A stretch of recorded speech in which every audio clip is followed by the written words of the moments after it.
Maybe the Lego One Piece is the Lego friends we made along the way. Holy sidekick murder armor, Batman. Wow. A show based on a game not trying to appeal to gamers? Get ready for some ham boning! All this and more on Cutting Edge Hero Live!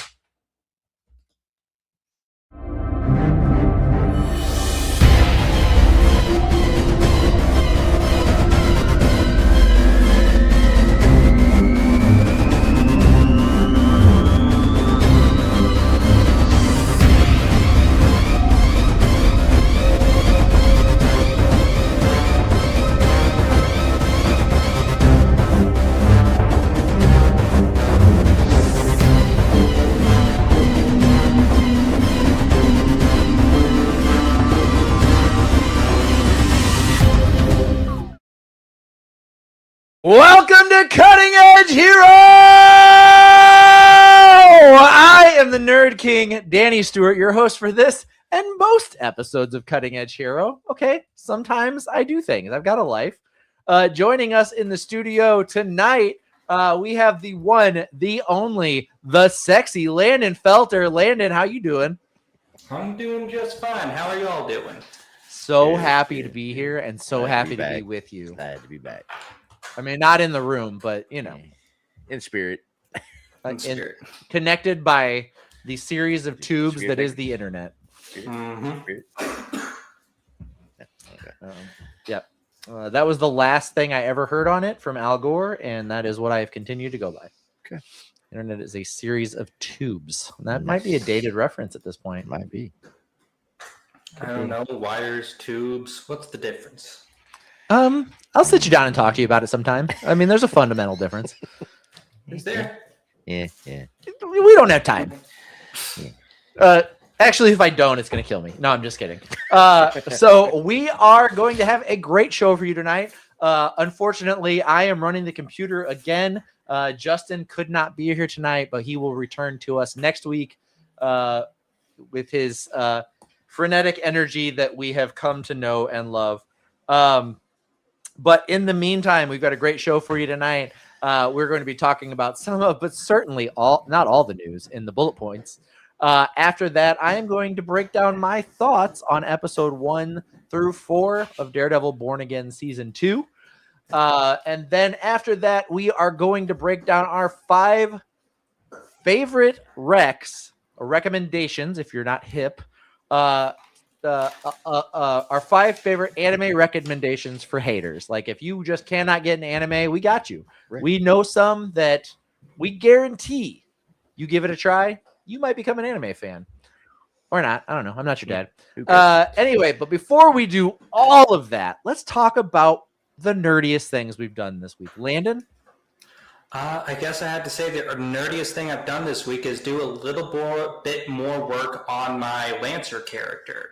I've pretty much got all like the stats of how I want to build the character down. I've already picked out some of the different mechs I want to try to pilot in game, but really just trying to get a bit more character detail worked out, a bit more visual detail worked out, that sort of thing. Oh, cool. I still haven't checked this game out, but I know based on your recommendation, it's got to be a freaking sweet. Who makes that, by the way? Sweet. Who makes that game? He said sweet.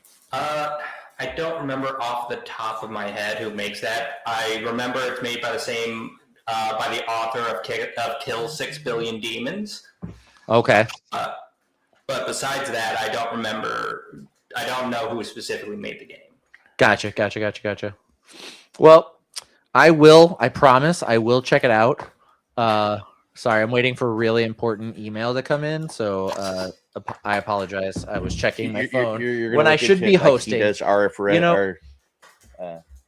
anime that we introduce him to. I've got enough on my plate without adding one more thing behind technical directing and hosting. But you know me, I squirrel. Yeah. So let's see. Joey, what is the nerdiest thing you've done this week? Actually, I started a few more management courses at work, and I'm learning the periodic table of elements again.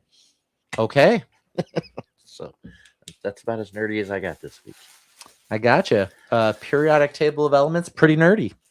It's what we're made of. Yeah. It's got what plants need. Right. Yeah, The nerdiest thing I have done this week, I have been working on getting current on One Piece again. So that has been where my focus has been when I'm not working on Cape anime stuff. It has been One Piece pretty much the whole time. I actually haven't touched my Up the Switch. hill, huh? Huh? Just rolling that boulder up the hill, huh? Yes, just like Over 1,000 Sisyphus. episodes. I'm doing it for you guys. Good. Which Somebody nothing got will be as bad as the I think it was like 1,040 episodes when I got I started it and got caught up in like a 3-month period. So that was wild. Less wild now to catch up on like 40 episodes that I'm behind on. Right. But they just keep this One Piece train rolling, man. Like they just started dropping new episodes again. Like the first episode of the Elbath arc started this week or last week. So they're in the final run up to the end of One Piece after 20 plus years, which is just insane to think of something that has been going almost Landon's entire life. Yeah. A little over. You are old, if that helps. Okay, well, that is the nerdiest things we've done this week. If you got something particularly nerdy that you have done this week and you want to throw it in the comments, we'll be happy to talk about it. But in lieu of that, let's move along. Landon, you want to talk about some news? Oh, always. I'm going to fire some bullet points at you. All right. Wait, I clicked on the wrong thing. Hold on. One week off the news.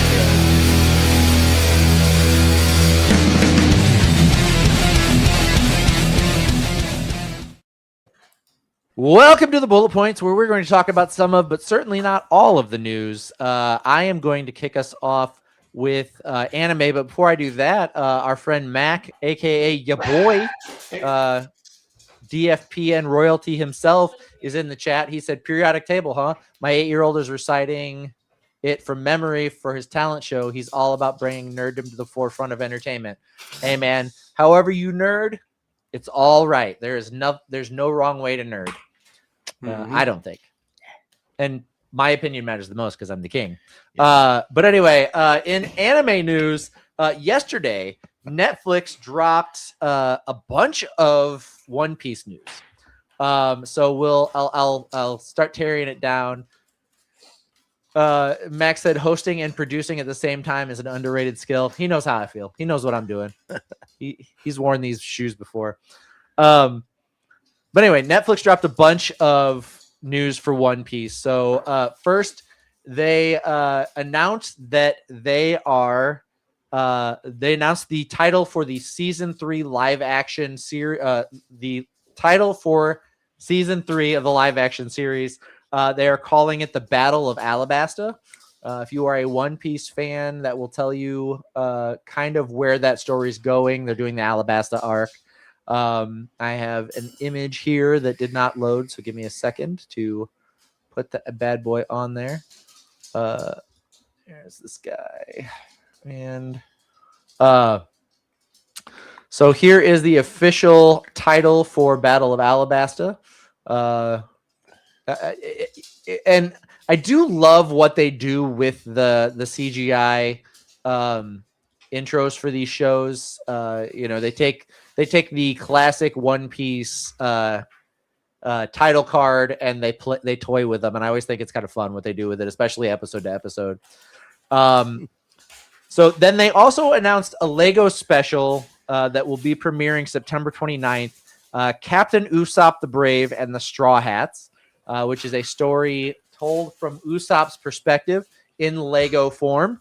So looking forward to that dropping September 29th, and it will be narrated by Usopp. No, they didn't announce if that would be the Usopp anime voice actor or if it would be the live action, but just judging by the darkness of Usopp's skin, I'm going to say it's going to be the the actor that plays him in live action.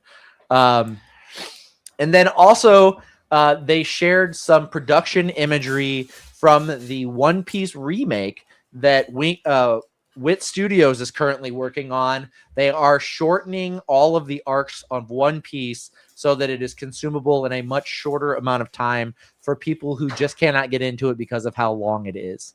Billy Rhodes said, "Where's the new guy? Justin could not be here tonight. I promise he didn't die. He's definitely still alive, and he should be returning to us next week. But in the meantime, you guys get to watch me fuck up the technical shit instead of the new guy. Right. So that's fun.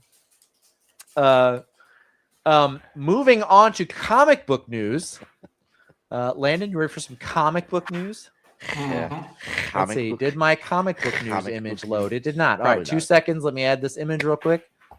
You saw me highlight all of them, Joey. They were all highlighted on the computer today. They did not. They did not transfer over, which is aggravating. Okay. In comic book news, Absolute Batman number 20 previewed this week, and they gave the cover. This issue is going to be the introduction of the Robins. So they are not joining Batman as sidekicks. They are joining him as antagonists. And it is because of the death of a major character in Absolute Batman. They have not announced who yet, but it is coming in issue 19. The death of a major character. Billy said that's an oddly specific claim, but I'll believe you.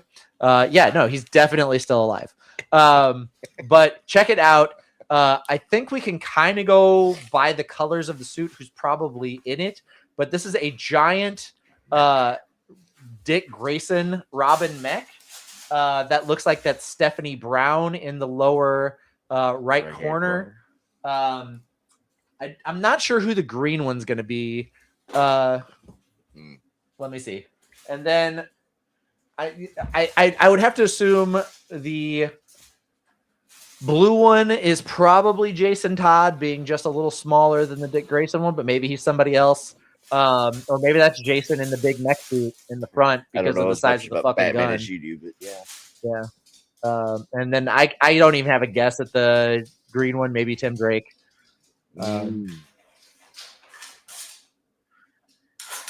Yeah. Thoughts, guys? What do you think? I can't believe that they're killing Alfred. And Robins go crazy. I mean, that's a funny joke since Alfred's currently dead in the DC comics. Bane killed him a while ago. But yeah, with the off the wall dark universe that Absolute takes place in, it's anyone's guess. Alfred is a secret agent and not at all a butler in Absolute Batman. And Billy said, "Oh yeah, I can't wait to find out why the Robins are in Megazords." Oh shit! And when all our powers combined, we have. Yeah. That is all I have in comic news. Landon, what do you have in video gaming news? Okay. In the world of video games, I have first story. The Mass Effect TV show was ordered to do more rewrites in order to appeal to non-gamers. We don't exactly know the specifics of what this means, probably just getting rid of some details from the games that they thought were superfluous, or maybe a few references that they just thought weren't necessary. But we also got a few details about who they're trying to cast. I don't remember the specifics because the specifics are pretty general. Funny enough, it's just like looking for like a person with like this body type, or looking for a person with like this kind of mannerisms when it comes to acting. So just your average Craigslist ad. Yeah, pretty much. But one of their casting lists kind of made it clear that they might be going for more of a male shepherd canon sort of thing with what they were looking for in one of the leads. So that's really the only bit of further detail we got from this story. Yeah. Are you or are you not throwing your hat in the ring? I'm afraid I am not going to be able to throw my hat in the ring for this adaptation. I know I'm a spitting image of Commander Shepard, or at least the first Commander Shepard I ever made. But I'm afraid I cannot throw my hat in the ring for Mass Effect. Damn. Well, here's to the next one. Maybe you Right. get the sequel. Maybe. What else 2 you got? is the best of the trilogy. Is it? I tried to start it, and one I like just got like the collected edition, and one was so like hard to get into, like so blocky that I was just like, yeah, never mind. 1 is a little difficult to get into, but let me tell you something. 2 makes it all worth it. They really learn from their mistakes and cut away a lot of the fat for 2. Okay. And then they ruined it to make a live. So action. maybe watch a YouTube video on 1 and then play 2. Maybe. If it weren't for the fact that your decisions from 1 carried over to 2, I would say absolutely. But depends on how much you care about that sort of thing. I mean, I care too much about shit like that, so probably I'll probably have to play both. Yeah, fair enough. Yeah. Get all in my head about it. You'll have to full complete 1, then 2. Just how you are. Bit of a sad news further on in gaming news. The Double Dragon creator, Yoshihisa Kishimoto, passed away just April 2nd. He started out at Data East with credits for games such as Road Blasters and Cobra Command. For anybody who was really into arcade games back in the day, might recognize a few of those. Before he moved on to create Double Dragon and Renegade. Two series that still get releases to this day and still hold a lot of weight. The first Double Dragon, I think we played a decent amount of, but Super Double Dragon, Joey and I probably banked like 200 hours into that game. Mm-hmm. So I can believe it. as a team, yeah. Childhood memories. Billy said you can skip 1 with an interactive graphic novel, I think. I remember being able to do that for the first release of Mass Effect 2 on the PlayStation 3 because they didn't release Mass Effect 1 on the PlayStation 3. But I don't remember if they changed that for the full triple release or anything like that, like the collector's edition. I could easily see them removing that for the collector's edition to try to give a bit more incentive to just play 1, but I don't know. I can't guarantee that. I have not looked into this too much. Well, if that is a possibility, I may jump on that because I do want to play Mass Effect, and it seems like one of those franchises that is, kind of, it's like one of those, you want to be part of the conversation, and if you want to be part of the conversation, you don't want to be a poser. You need to put the time in. Yeah. Never played it, so What? I've never played it, so I would be. You'd be a fucking poser? No, I'd be out of the loop. I know for a fact that be you able to don't talk have about to it. know what the fuck you're talking about to pretend you know what you're talking about. I know for a fact. I, to this day, will tell people facts that you taught me as a child that are completely fucking made up and did not exist. And the person will look at me and be like, no, that's not true at all. And I'll be like, really? And then I think about it. I'm like, fuck, Joey told me that. Mhm. Hey, it worked for years. Yeah. And still to this day, he gets me.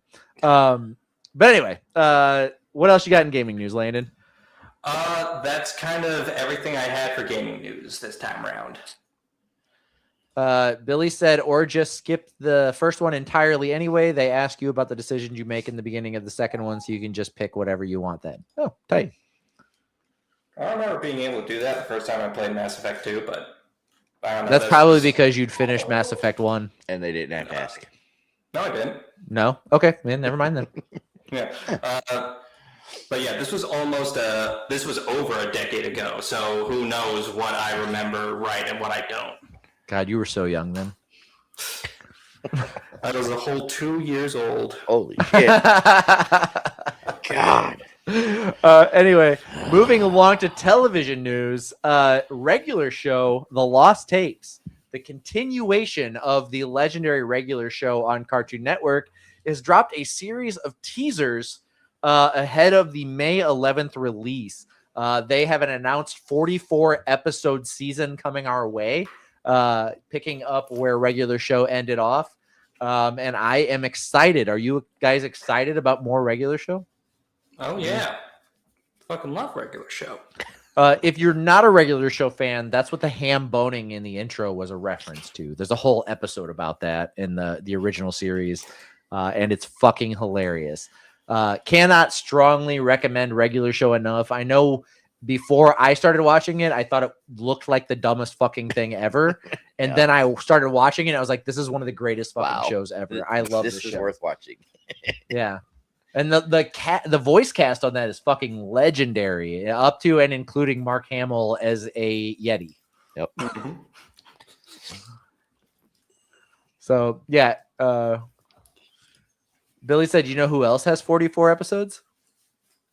I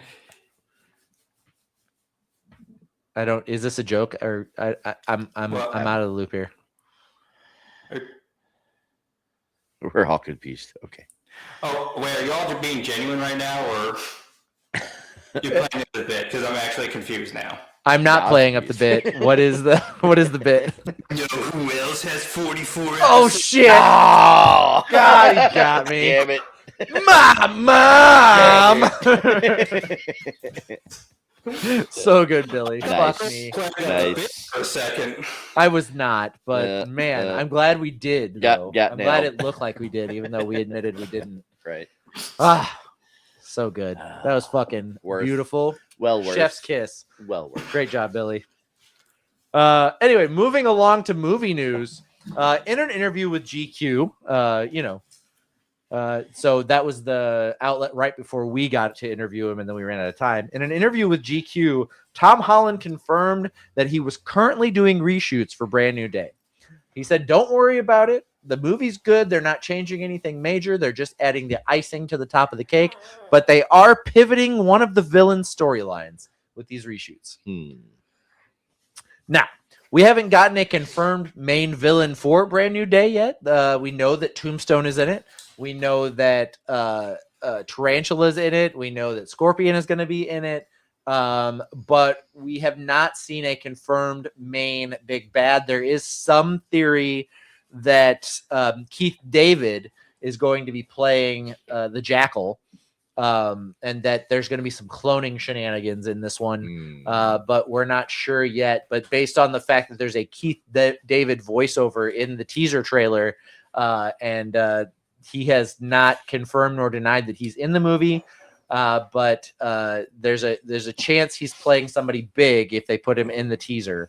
Thoughts, guys? What do you think? Any theories on who they may be playing with in the reshoots? Maybe a villain they want to give more time to, or do you think Keith David is going to show up as the Jackal? I have no say on it. Man, I have no idea. Do you know who Keith David is, Joey? Mm-mm. He's the voice of Goliath and Gargoyles. Oh, okay. He was I know that voice. He was on the last couple seasons of Community. He replaced Chevy Chase as the old guy. Keith David's been in so much shit. I'm trying to think of things to reference for you, but he's got a legendary voice. He's been in so much shit. Billy said, so there's 3 side villains plus 1 more main villain. No, he is the voice of Spawn, the HBO animated series. He's the voice of Spawn, but he does a voiceover on the Brand New Day trailer. So for the teaser, they recreated some comic panels from famous Spider-Man stories, and it just shows him like attacking these villains, but they believe it's just gonna be a montage scene and that these villains aren't going to actually play a role in the movie. So we'll see. I do know Tombstone is a major player in the movie, but we don't know how big his villain part is going to be. And then there's been some rumors that there may be something with the Kingpin based on Daredevil season 2 and the fact that the Punisher showing up in this movie. So I don't know. Anyway, I hope this news didn't just graze you. This has been the bullet points.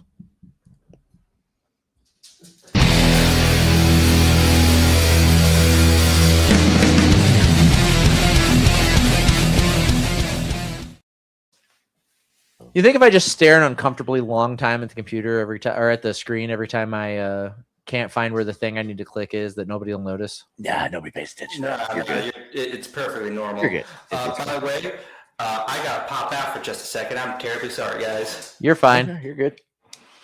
Landon will wave at us when he's ready to come back, and we'll add him back to the show. But in the meantime, Daredevil Born Again Season 2 is now 4 episodes in. The newest one came out yesterday, I think 9 p.m. and 7 p.m. our time.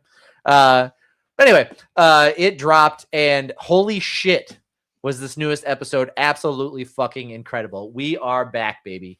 I don't know about all MCU stuff, especially picking up from the Netflix era and the absolute travesty that was The Defenders, but Daredevil is back to form. Bullseye was absolutely a pitch perfect comic book version of Bullseye. Daredevil with the black suit with the DDs on the chest is absolutely stunning. Every scene he kills it. I love the new helmet. I know it is a rehash of the previous costume painted black, but they have definitely done some work on the costume this time. It looks fabulous.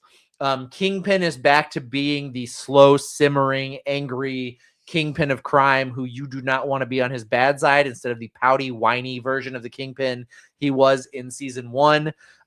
They are fully Landon's back. I totally was not seeing him waving at me down there. Hi, Landon. But they are in full swing. You can tell that these are people who love and respect the characters and aren't trying to lambaste political schemes and comic commentary and stuff. And instead, they're just telling the Daredevil stories the way they should be told. With the political commentary done in a much better way than just making somebody an overly done caricature of another real life figure. It's been great. I am loving this new season. I'm loving the new character interactions. I'm loving the new additions they're making, and I cannot wait to see where this story is going. It's so good. It's on my watch list, season 1 and 2. So yeah, I would definitely check out season 1. Just don't get your hopes up that it's going to be one of the greatest things you've ever watched. It's kind of okay. it's just Season 2 though, fucking awesome. It is Nice. so good. So yeah. Nice. Yeah. Speaking of things that are just so fucking good, this week on the hit list, we are talking about our 5 anime recommendations for haters.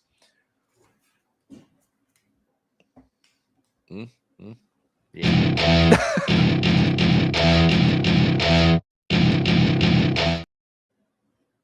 Nailed it. Welcome to the hit list. This week we are talking about our 5 anime recs for haters. You've got that one person in your life that you just cannot get to check out any anime at all. Well, we've got recommendations for you to recommend to them. Or if you're watching this and you just can't get an anime, or you don't want to get an anime, listen here. Sit down, Sonny. Listen to what we have to say. Anime is good as shit. Right. It's about the story being told, not about the medium. That's how art works. Just because it's Japanese animated does not mean it is the exact same thing in every single format. The art is there and the format doesn't matter. So give it a chance. Quit being a weirdo. Anyway, kicking us off with our number 5, Landon, what do you got? All right. My number 5 for anime for people who don't really watch anime, it's actually JoJo's Bizarre Adventure. I don't know what it is about JoJo, but I have seen so many people who don't watch anime say they really love JoJo. I have a theory as to why. I think it might be because of the name. The title Bizarre Adventure kind of primes people for the more outlandish, weird stuff that happens in the series. And because of that, I think they also lump in like the anime isms that people typically don't like in with the bizarre adventure part. So it really primes them to be more accepting of things that they don't typically like in these sorts of things. Okay. The reason why JoJo is so low on my list is because I actually haven't watched any JoJo. Not at all. This is purely just from seeing so many people I know who don't watch anime like JoJo's Bizarre Adventure. Oh shit! Okay. I watched, I think, the first 2 seasons of JoJo's, and it lost me. I was like, "This is so hyped," and I was like, "I'm gonna check it out." And I was like, "Okay, cool. No, I'm into the story." And then season 1 ends, and then season 2 picks up in a whole different timeline, in a whole different place. But the characters are basically the same, just copy pasted over. And I'm like, yeah, I fucking get it. I mean, I guess that's cool, but it's like I keep getting attached to them as who they are, and then they become the new one, and I'm like, well, What yes, the but hell? no. So I couldn't stay with it. Maybe someday I'll come back around to it. Max said the original Mass Effect trilogy is goated, and he said we don't talk about Mass Effect Andromeda. So is that one I can skip? That's the 4th installment in the series. It takes place long after the first 3. It was kind of a little rushed. I think that this was something that like EA had just sort of forced BioWare to make as sort of like a, hey, let's continue to cash in on this franchise. And so it was just sort of half-baked, not that great. Do it and move on. I hear that a lot of people have gone back after all the patches and everything to try to smooth over the glitches and everything, and they pretty much say it's fine. Yeah.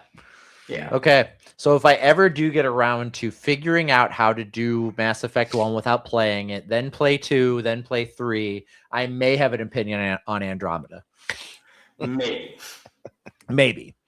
Joey, what do you have for your number 5? I got Black Lagoon. It's if you like raunchy gun toting, I do. bazooka toting, Take crazy a lot of my people, boxes here. This is a anime for you. It starts off very first episode. The team gets together and kidnap a guy and try to ransom him to a business, and the business really doesn't care, so they're not going to pay the ransom, and he just ends up joining the team, and then it just gets wild and crazy from there. So if you like it, this is one to get into. And Billy, that isn't a game. That's a DLC for the 3rd game, and it's basically nothing but fan service, and people love it. More Mass Effect. Yeah, I mean, there's a reason it's called fan service. It's usually appealing to all the shit fans like. And I do get aggravated with fan service whenever it doesn't appeal to me, but when it does, I have turn a pretty blind eye to it. Okay, fair. Billy threw his number 5 in the chat. His number 5 is Cowboy Bebop. Get this one out of the way. We all know what this one is. But the music is really good. Ed can be a bit much at times, though. I'll sign off on that. Yeah, all of that is accurate. Yeah. My number 5 comes from the internet, and it is probably one of the finest things to have been created by a bunch of randos on the internet ever, and that is DBZ Abridged. I love DBZ. Are you not an anime fan? Do you think that the 72 episodes it takes Goku to go Super Saiyan when he's fighting Frieza is too much? How about if we condense each arc down to like 5 episodes, 15 minutes a piece, and they're fucking hilarious too? Could you imagine cutting it all down, leaving this important shit, and then just making it a goddamn comedy? And it's so good. Great. I cannot recommend DBZ Abridged to enough people. The humor's great. The voice acting's great. Team 4-Star knocks it out of the park with DBZ Abridged. It was great when it happened, and then they got really popular, and then Funimation, Toei Animation, and the estate of Akira Toriyama decided they wanted to fight it, even though it is parody. They have off the creation and continued episodes being made of DBZ Abridged, so they ended at the Cell Saga. But I'm telling you, one of the greatest ways to catch up on DBZ without having to sit through every episode and still have a good time doing it. Mm-hmm. But it's so good. I gotta drop out again for a second time. That's fine. I'm really sorry. You're good. Oh, you're fine. Landon, what did you have for your number 4? Jimmy. JK. We'll go ahead and do Joey's number 4 while we wait on Landon to come back. Joey, what did you have for your number 4? I put in a good classic. If you've seen it, it's Elfin Lied. I have not seen this. If you want an anime full of violence, gore, friendship, happiness, and telekinetic powers, this is the anime for you. You've lost me at happiness. What is this about? So there's a girl who's she's actually an alien, and the government is doing testing and on her, trying to make her the most diabolical evil weapon in the world, and she escapes. And she has memory loss issues, so sometimes she remembers who she is and she knows her powers, and sometimes she's a little cat girl. And it's welcome back, Landon. Hi. Did I get you in time, or had you been waving for a minute? I have been here for maybe 10 seconds before you put Okay, it back cool. on. Okay. Way to go, Danny. Nailed it. But yeah, lots of blood, lots of gore, lots of violence. Some cute, some cuddly, but little nudity. Don't let your kids watch it. Okay. But Elfin Lied is a good one. Elfin Lied. I will check that out. I've never heard of it. Really? Landon, yes, really. Landon, what do you have for number 4? My number 4, all right? I'm just throwing this blanket out there. Most isekai anime. So, to me, this genre of anime Holy is... shit. Hold on for 2 seconds, Landon. Is it up there? Okay. No. Yep. Was this 4? This is your 4? Yeah. Shit, I listed it as your 2. Go ahead. This is a genre of anime that is some of the worst and some of the best examples of what people love about anime in general, because they're almost all entirely power fantasies. Now, if you're a shitty person, you're going to do some shitty things with your power fantasy. But there are some examples of this that people really latch on to and really enjoy. Some people will die on the hill, will die on their respective hill for any fucking, for that one isekai anime that really calls to them. This one, we're like, oh yeah, they just do everything right. They will fight and die for that thing. And if you happen to find that, fantastic. You've just got hooked on an anime as an anime hater. And Billy Rhodes, I'm so glad you figured out the joke. That none of those are the same character twice. All different. They're all generic because that's what isekai anime is meant to do. It's supposed to make it very easy for the generic anime fan to put themselves in the role of whoever is in the anime. Let's see. I see Kirito in the bottom left. That's the water magician in the middle.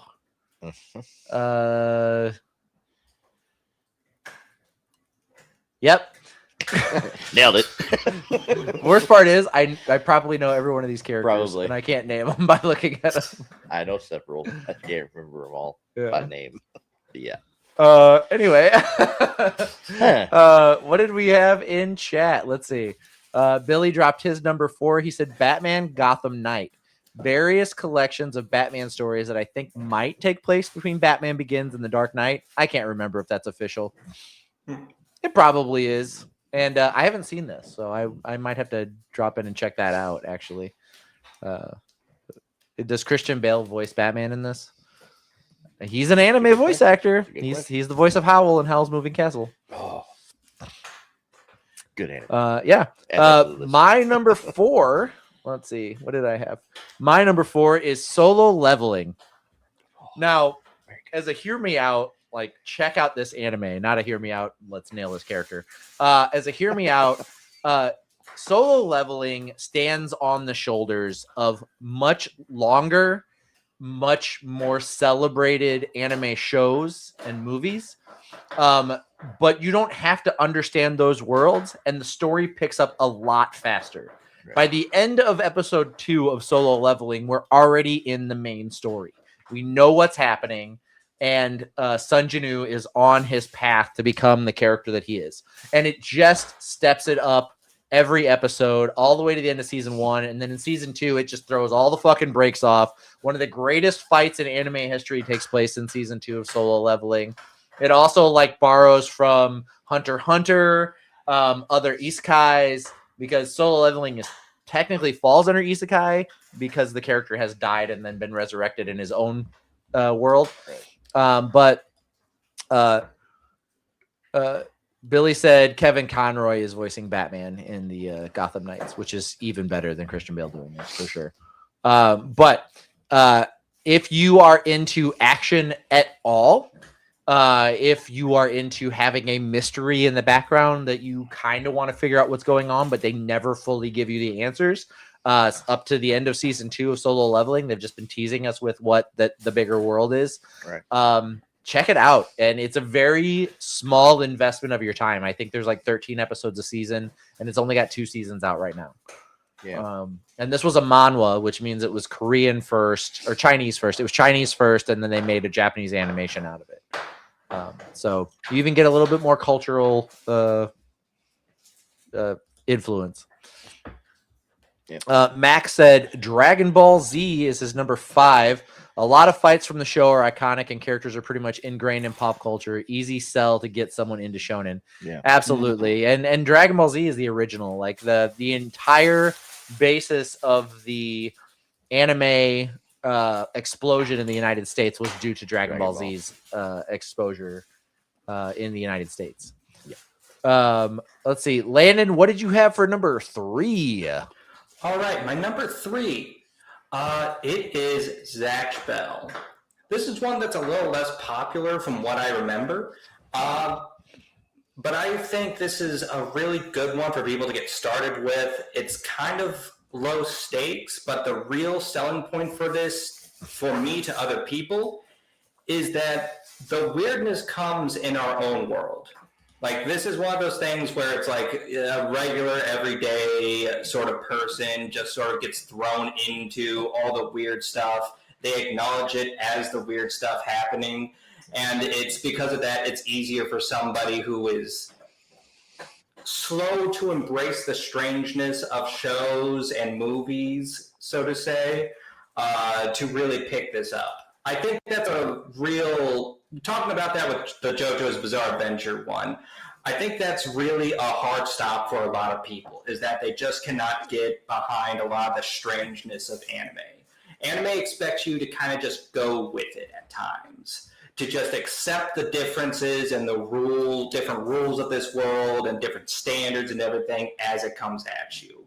With this, it at least acknowledges that the standards are changing, that the rules are changing, that they're different from what you're used to.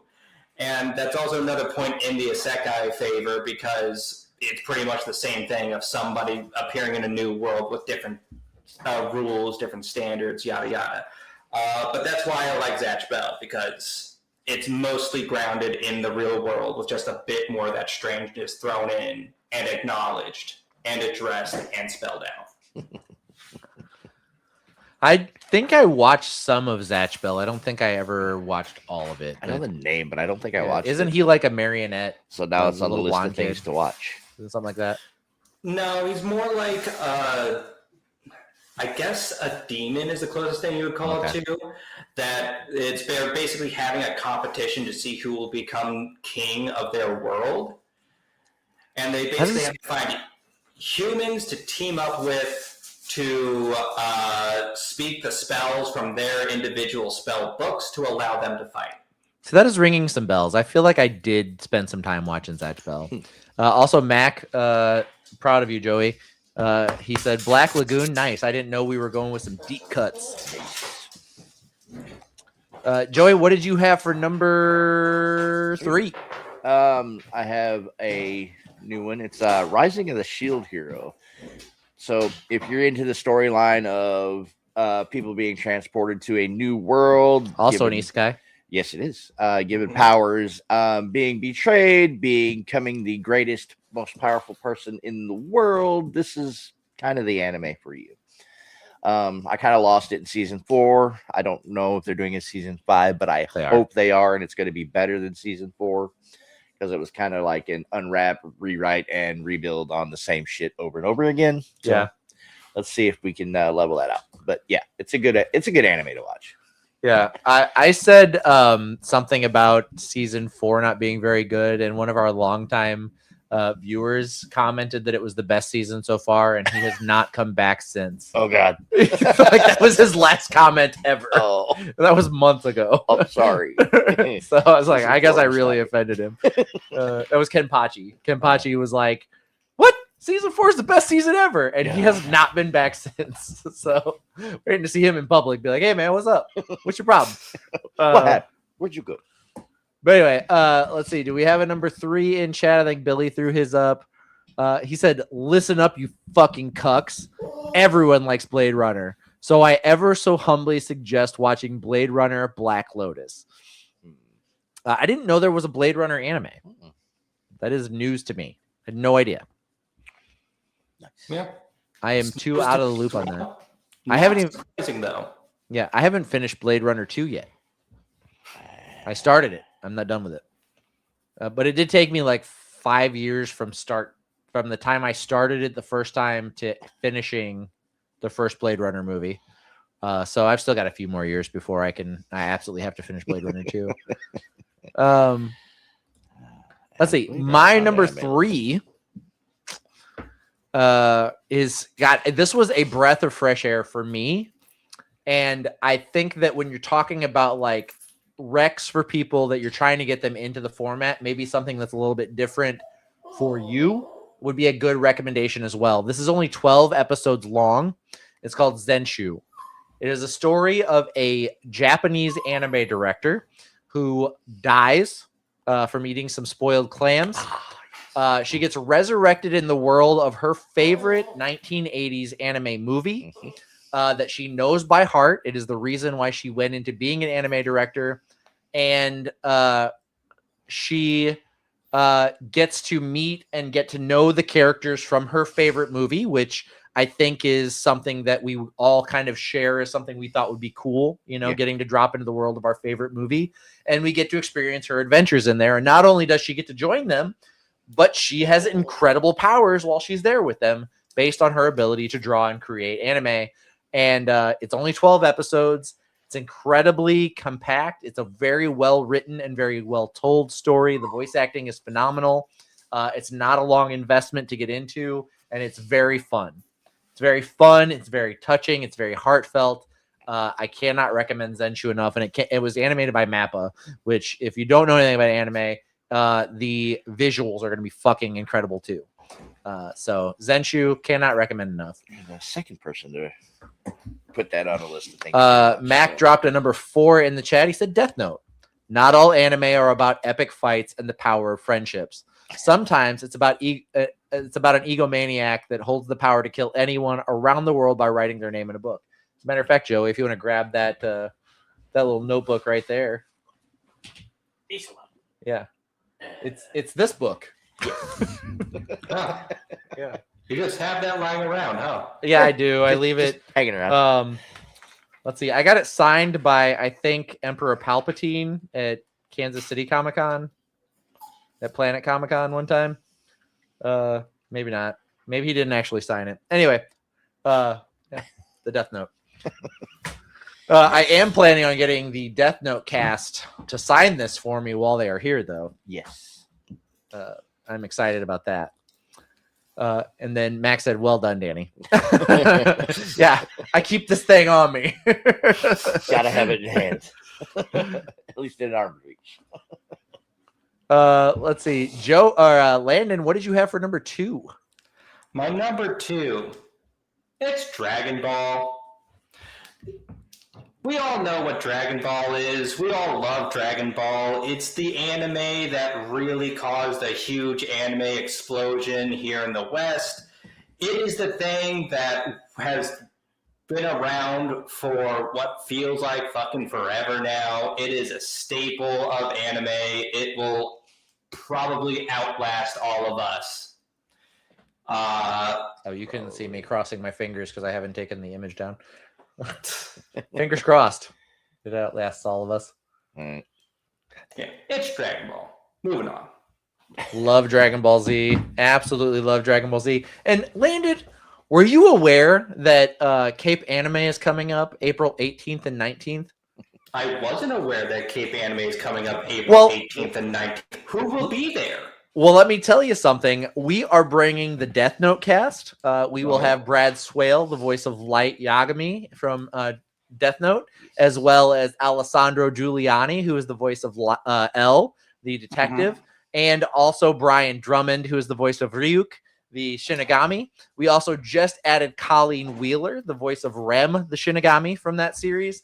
But fun little overlap there. We're also bringing Ian James Corlett, the original voice actor, the original American voice actor for Goku in Dragon Ball Z when it was first brought to the United States.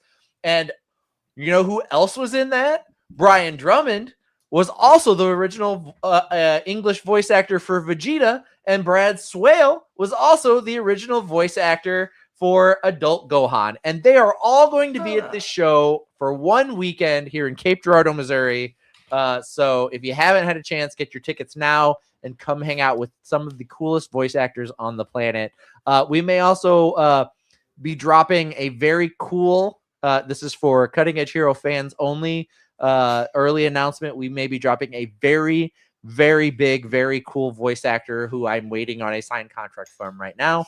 And as soon as we have that, we will announce their name as well. They can come see us too, though. We'll be there. Max said Cape Anime guest list is stacked.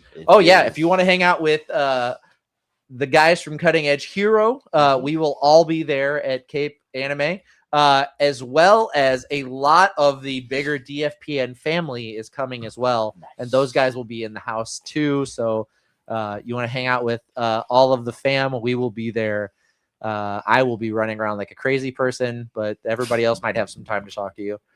Yes. All right, Joey, what is your number 2? My number 2 is Ari Ferretta. So Is that how you're saying that? Yes. Okay. Yep. You want to pronounce it for me? I was saying it all wrong. I was like Furietti.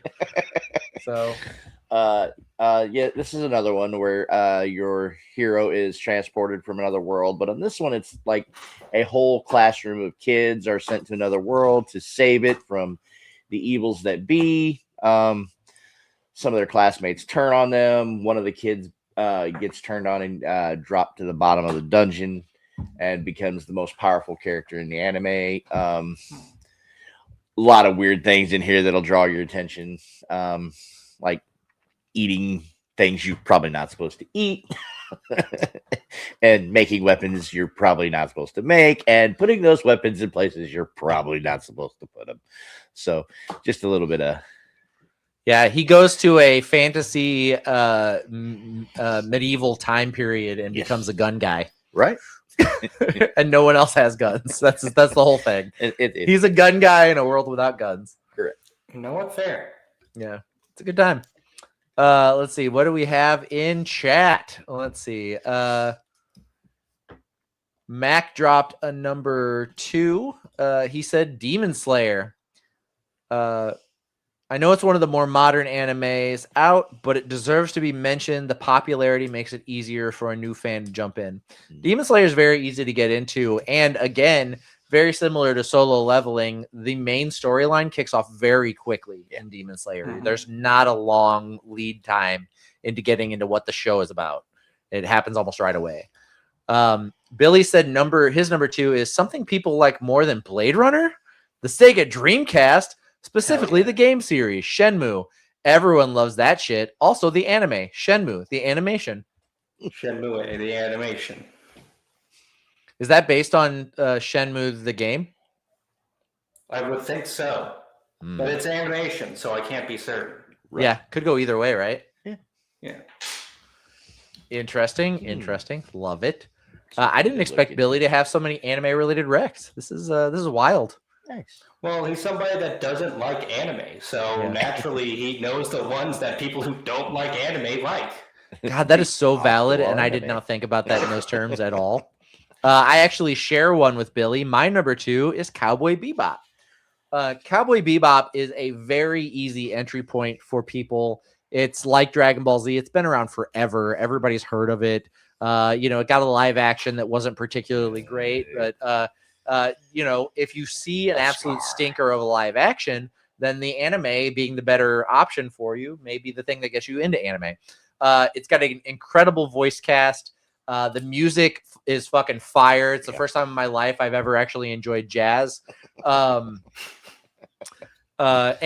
if that's not enough for you, the nostalgia of Tom from Toonami being the main character in the anime might be enough for you too, to hear that voice coming out of another character who's the very cool cigarette smoking suit wearing Spike Spiegel with the Ferrari of spaceships to run around in. So cannot recommend Cowboy Bebop enough.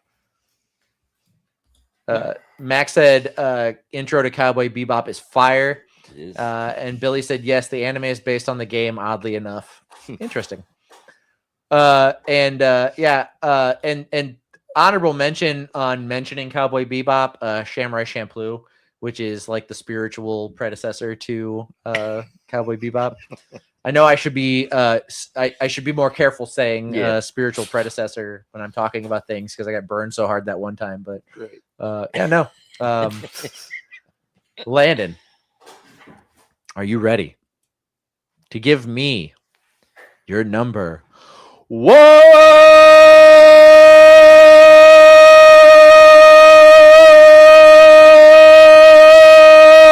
Landon, your number one, please. My number one, it is Dungeon Meshi. Some usually call it Delicious in Dungeon here in the United States and most English-speaking countries. I'm not calling it that. That's a stupid name. Dungeon Meshi is a really good anime. It is just very nice. Most people are aware of how monsters work, of how knights work, of how like medieval fighting works, how dungeons work. Like, people are pretty familiar with these concepts already. So the idea of going in on an adventure like this and the basic core concepts is super easy for people to pick up. And on top of that, it's just really fucking good. All right? Dungeon Meshi is so good.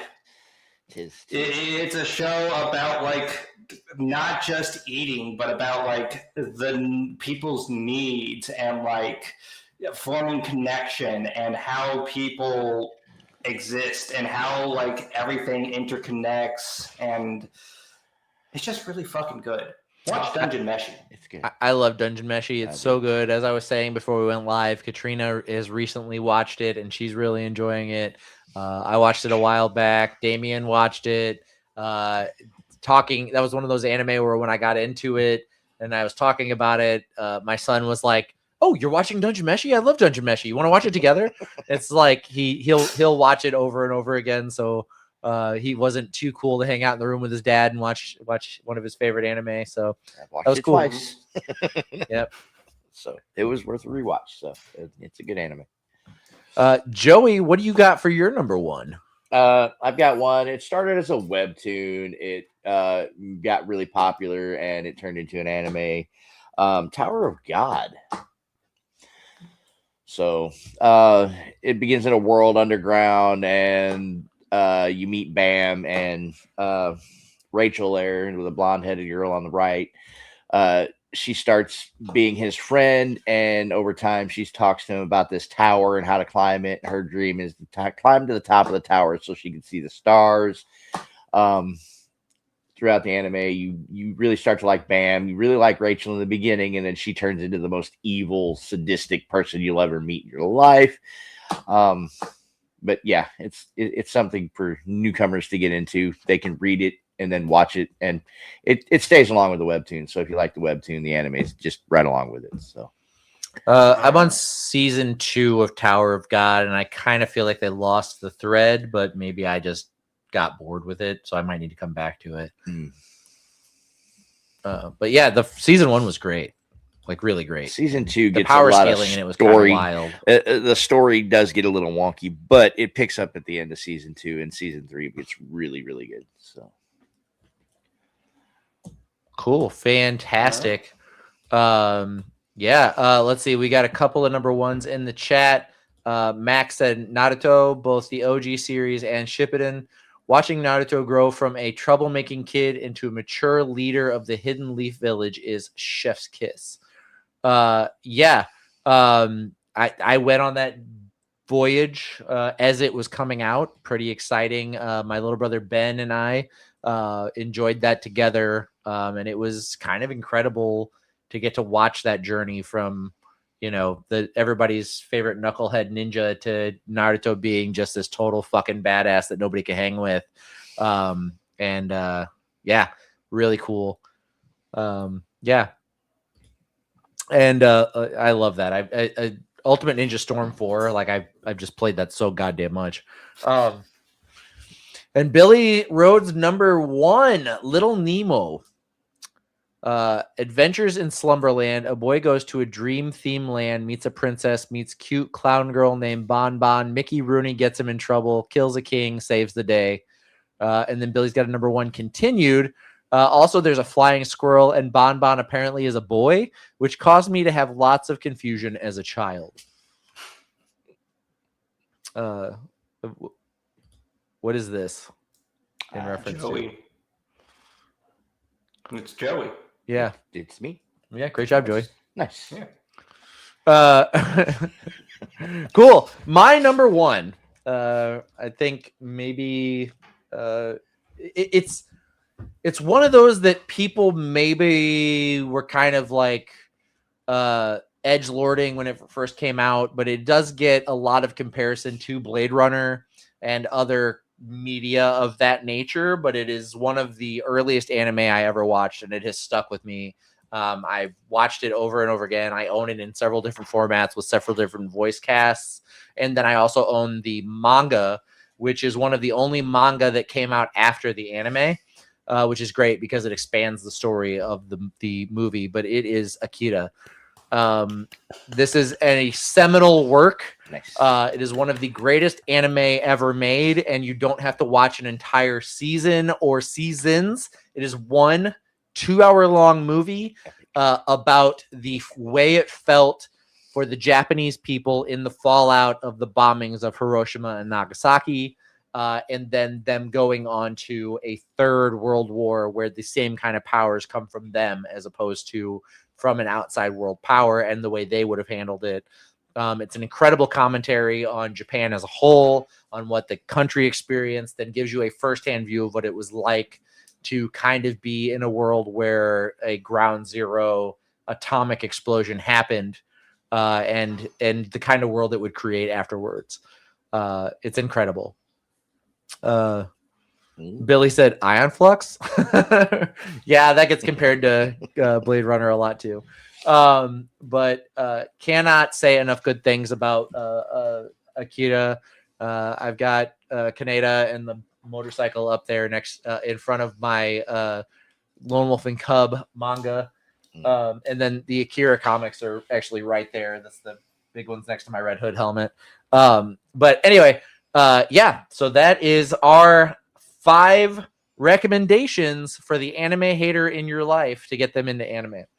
I had an idea for what next week's list should be. It is our 5 favorite cameos in movie and TV shows. So it's your 5 favorite cameos.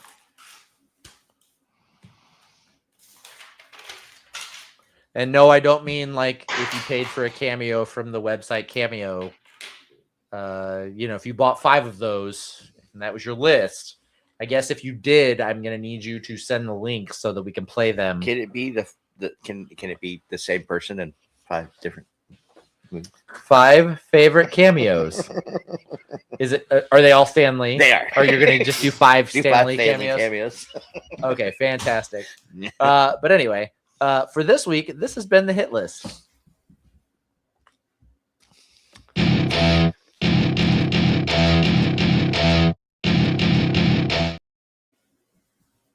All right, guys, that does it for the week. Great show. Super glad we got a chance to do this. I was worried we wouldn't because tomorrow morning I am packing up and flying to Orlando to go to Universal Studios and check out the epic Universal Park. I will check back. I can already tell you my nerdiest thing next week will be my visit to Universal Studios. So, Katrina, celebrating our 5-year wedding anniversary, our 10-year anniversary together, and it is going to go all out. So I'm very excited about that. But Joey, do you have anything you'd like to say to the folks? Well, thanks for being here. That's about it. Landon? Well, just like every week, thanks for coming in, checking out the show, and watching us. You all are the part that makes this a show. Without you all, we're just talking to the walls. And we would do that anyway, but it's nice to have somebody listen. It absolutely is. Yeah, thank you guys for tuning in. Thanks for being here. Thanks for your lists. Thanks for continuing to interact with us. You have been great, and we've been Cutting Edge Hero.